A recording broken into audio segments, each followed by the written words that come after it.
What's up, y'all? Welcome to the fly tying part of this video. First of all, this is the first fly tying video I've ever done, so bear with me. I'm not a fly tyer. Right now I've tied a couple that have gotten eaten, but I definitely would not call myself someone that really does it on the regular. I still enjoy the fishing part a little bit more than the actual tying part, but this is just too easy of a fly. So this is a makeshift bread fly that I'm going to show you how to make, and it requires about 3 or 4 ingredients. First of all, fly stand.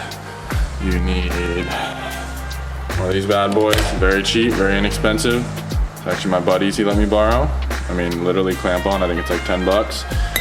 Not everything in fly fishing needs to be from a boutique. And then this, most important thing, this is the ingredients that you need. So this is a natural scrubbing sponge. I think we got these from Target, literally like 3 for $1, but when you take a look at it, it really does look like a piece of bread, especially when it gets wet. It's got the pores, it really imitates that quite well. But the top is nice and kind of textured, kind of looks like any sort of substance that a carp would eat in general because it looks like vegetation, but perfect. And then you make about 30 flies from this and use the rest to clean your dishes. And then basically after the sponge, you basically just have some hooks. Like I have size 4 jig hooks. They're not big, they're not too small, but they can handle a decent sized fish, and carp usually are decent size, so I like to keep it nice and kind of beefy if I can. And then just like your standard fly thread. I chose black. Doesn't really matter in this case. It's going to be on the inside of the fly just for kind of traction within this sponge to keep it glued to the hook.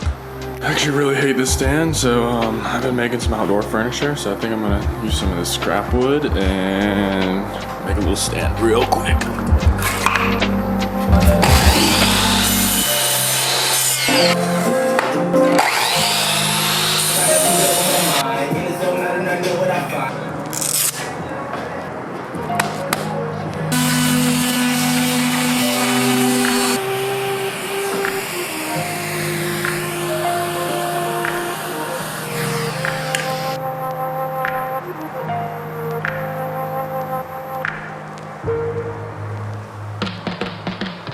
Alright, you got all your stuff ready.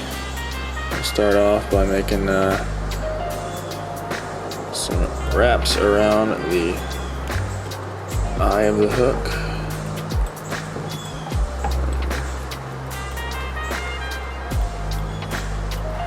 I'm gonna actually cut this sponge to the size I want. I'm dealing with a pretty big size carp, so it takes big chunks. I'm literally gonna do a square, so it looks exactly like a piece of bread. Someone just chunked in the water.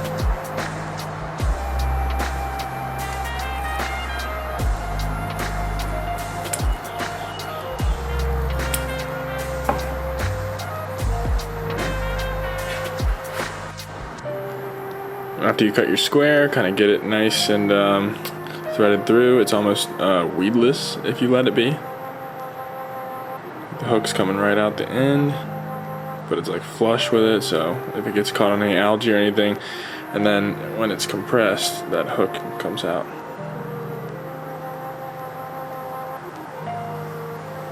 So there's the bread fly. And then lastly, you just take any sealant or adhesive you want and just kind of dab it right on the hook. Let that soak in, and then I'll take another one and dab it on the exit. The sponge absorbs the super glue really well, and then you're good. There it is, the bread fly. And the flesh. Good fly. And another one I wanted to show y'all was the moss imitation.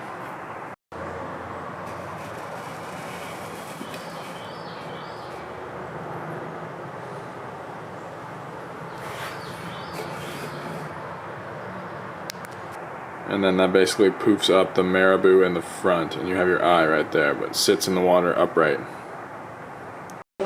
If the bread fly and the moss fly don't work, you can always try an insect.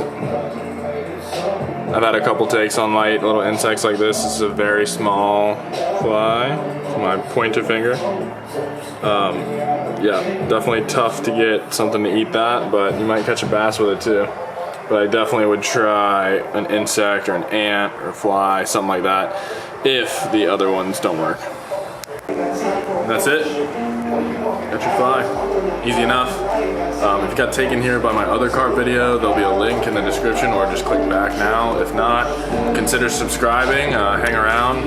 I run this little YouTube channel for Charleston outdoor stuff, and love to have you watch. There's a lot of good stuff, fly fishing, surfing, skimboarding, all kind of stuff, so check it out. If not, see you later, and happy fishing for the carp.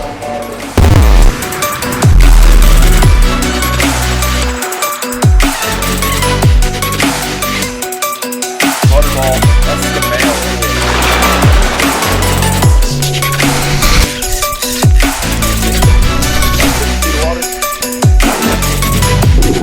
Fat little belly. I'm stirred.